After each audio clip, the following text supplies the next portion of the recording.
பல நன்மைகளும் சில பிரச்சனைகளும் கூடிய மாதமாக ஆகஸ்ட் மாதம் இருக்கின்றது. மாதத்தின் நடுப்பகுதி வரை ராசிநாதன் சூரியன் தன்னுடைய வீட்டிற்கு 12ல் மறைந்து இருக்கின்றார். அது அத்தகைய சாதகமான நிலை அல்ல. இதை நீங்கள் ஏற்கனவே உணர்ந்திருப்பீர்கள். 15 தேதிக்கு பிறகு அவர் ஆட்சி என்னும் நிலையில் இருக்கின்றார். ஆட்சி என்பதை தாண்டி அவர் மூலத்திரிகோண வலுவில் இருக்க போகின்றார். மூலத்திரிகோணம் என்பது ஒரு கிரகத்திற்கு மோஸ்ட் கம்ஃபர்டபுள் பொசிஷன். எந்த வீட்டுல எந்த இடத்துல இருந்தா நீங்க கம்ஃபர்டபுளா இருப்பீங்களோ அந்த மாதிரி ஒரு இடம் தான் மூலத்திரிகோண இடம். அதனால ராசிநாதன் சூரியன் 15 தேதிக்கு பிறகு ரொம்ப வலுவா இருக்க போறார். ஓகே, மூலத்திரிகோண வலு என்பது மிகவும் முக்கியமான ஒரு வலு. நான் சொன்ன மாதிரி மோஸ்ட் கம்ஃபர்டபுள் பொசிஷன். சரிங்களா?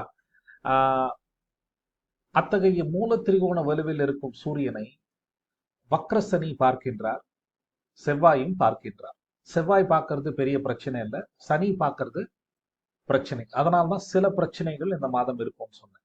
ஓகே, மூலத்திரிகோண வலுவில் இருக்கும் ராசிநாதனா அனைத்து விதமான நன்மைகளும் நடக்க போகின்றன.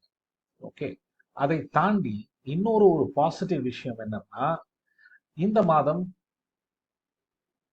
சிம்மத்திற்கு 5 மற்றும் 9 கூடைய குருவும் செவ்வாயும் பெரும்பாலும் சேர்ந்து இருக்க போகிறார்கள். ஓகே, எப்பவுமே ஒரு ஜாதகத்தில் 5, 9 சேர்ந்து இருந்தாலே அது விசேஷம்தான். ஓகே, இன்ஃபேக்ட் இந்த மாதம் முழுவதுமே, அதாவது 15 தேதிக்கு பிறகு பிறக்க போகும் குழந்தைகள் சிம்ம ராசியிலோ சிம்ம லக்னத்திலோ பிறந்தாலே கொடுத்து வைத்த குழந்தை தான்.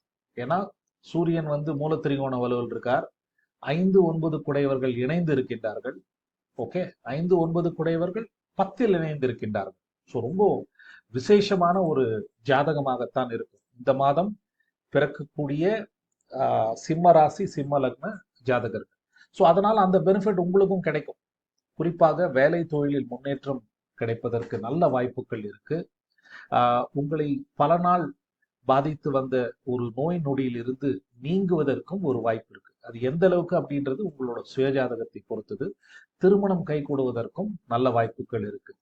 சனி பார்க்கறதுனால அந்த பலன்களில் ஏதாவது ஒரு குறை இருக்கும்.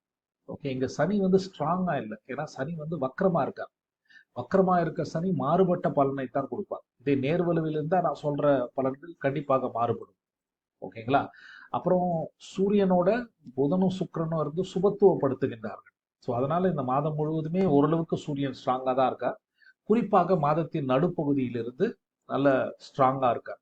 இந்த மாதத்தின் நடுப்பகுதியிலிருந்து உங்களுக்கு நல்ல வாய்ப்புகள், திருப்தியான வாய்ப்புகள் வர தொடங்கும். ஓகே, அதை பயன்படுத்தி கொள்ளுங்க. எந்த அளவுக்கு அப்படின்றது உங்களோட சுயஜாதகத்தை பொறுத்தது. இன்னொரு முக்கியமான விஷயம் என்னன்னா, 2, 11 கூடிய புதன் வக்கரமாக இருக்க போகின்றார். அதனால் நீங்கள் எதிர்பார்த்த லாபத்தில் கொஞ்சம் கம்மியா கிடைக்கலாம், இல்ல தாமதமாக கிடைக்கலாம். ஓகே, பேசும் பேச்சில் கண்டிப்பாக கவனம் தேவை. இந்த இமெயில் கம்யூனிகேஷன், வாட்ஸ்அப் கம்யூனிகேஷன்லாம் கொஞ்சம் கேர்ஃபுல்லா ஹேண்டில் பண்ணுங்க. ஏன்னா புதன் கம்யூனிகேஷன் மாத்திரமல்ல, டாக்குமெண்ட்ஸ் போன்றவற்றை குறிக்கக்கூடிய ஒரு கிரகம். ஓகேங்களா? 5, 9 இணைவு பெற்ற ஒரு அருமையான மாதம் ஆகஸ்ட் மாதம். கண்டிப்பாக நல்ல பலன்கள் கிடைக்கும். அந்த பலன்களில் ஒரு குறை இருப்பதற்கும் வாய்ப்பு இருக்கு. குறைகளை பார்த்து கொண்டு நல்ல வாய்ப்புகளை தவற விட்டு விடாதீர்கள். சரிங்களா? நன்றி, வணக்கம், வாழ்த்துக்கள்.